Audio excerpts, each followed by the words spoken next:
Alright, so I'm trying to sit right there, and every time I stand still, this man wants to point his butt at me. Alright, so I'm gonna stand over here, and in a second or two, he's gonna turn his back or bend over and point his butt at me.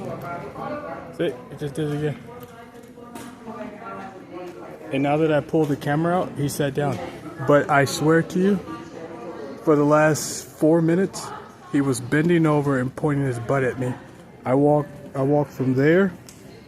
I stood there for like 2 minutes. He eventually turned around and pointed his butt at me. I went over there, stood and waited, and he did the same thing. And everybody you see in this video watched these things happen and stared at me like I was the bad person.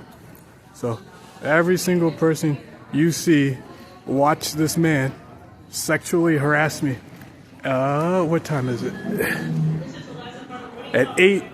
Between 8:33 p.m. and 8:39 p.m. That's this man. And every single person you see, they're looking away now, but 30 seconds ago, before I pulled the camera out, they were watching me walk from here to there and back and looking at me like, why are you walking? But if they were to turn their heads to look at him, they would have seen that the man was bent over and his butt was pointed at me. So I don't know if you guys, whoever watches this video in the future, if you know anybody who works at this airport, you can, or who has power over the cameras, you can see this man clearly following me with his butt